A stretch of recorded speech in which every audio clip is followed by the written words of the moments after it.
boys and girls, this is a quick recap to angles in geometric figures. You have learned this in P5, so after this quick recap, you will be doing 3 questions in your maths exercise book and we will go through it in class the next day. Alright, let's start. Firstly, we have angles on a straight line. We learned it last year. The angles on a straight line always add up to 180 degrees. Same thing, angles at a point add up to 360 degrees.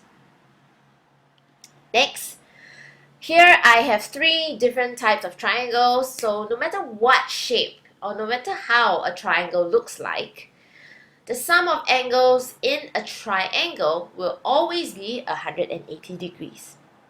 Okay, so far? Then let's move on. The first type of triangle that we have learned last year is an equilateral triangle. The word equilateral means 3 equal sides and therefore 3 equal angles. Okay, so why is each angle 60 degrees? Because the sum of angles in a triangle is 180. And since the 3 angles are the same, I will use 180 divided by 3 to get 60. Moving on, we have isosceles triangle.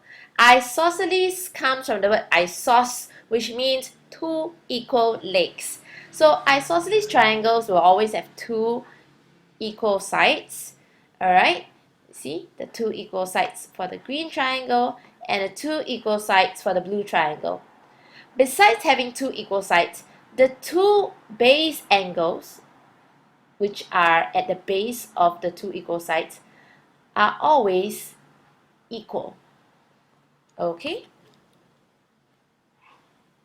Next, if we have an isosceles triangle that looks like this and we have a dotted line that cuts it right in the middle, these 2 triangles will have many similarities. Okay, for example, angle A will be equals to angle B, and if this angle is a right angle, it means that whatever is on the other side is also a right angle. And if this angle on top is 20 degrees, for example, then the opposite side will also be 20 degrees. This only works for isosceles triangles.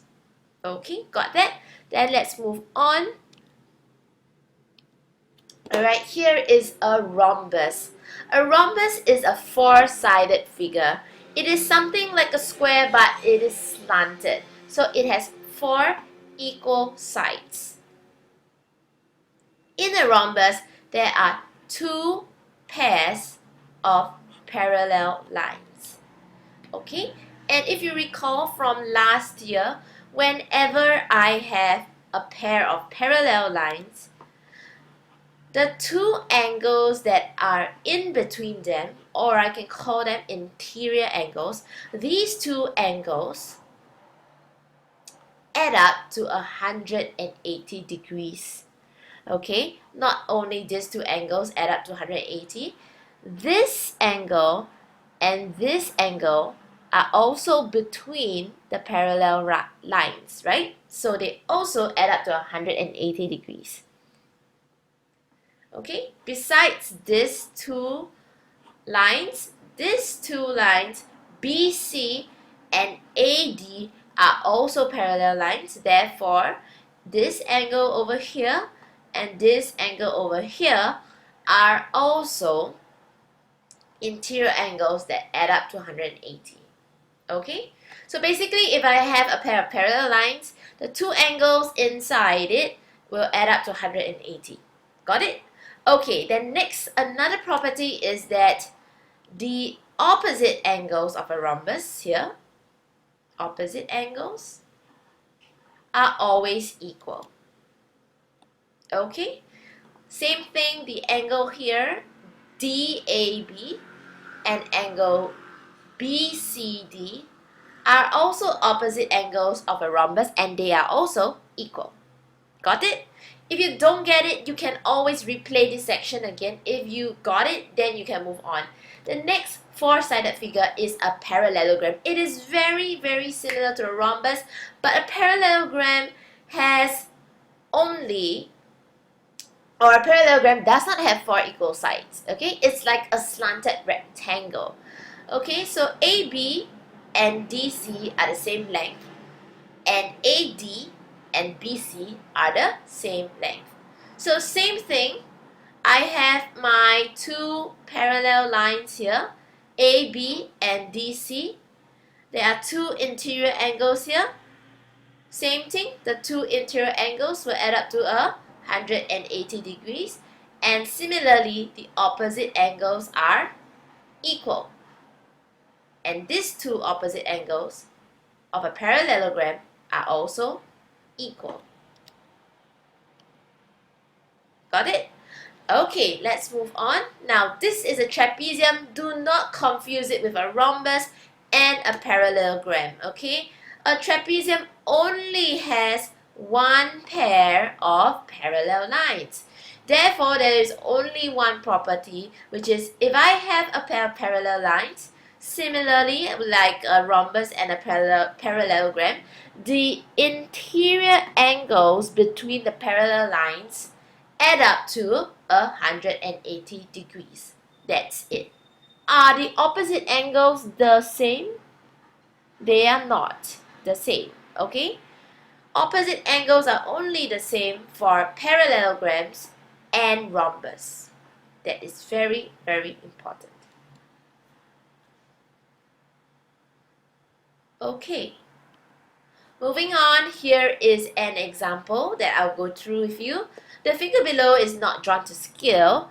TUVX is a parallelogram.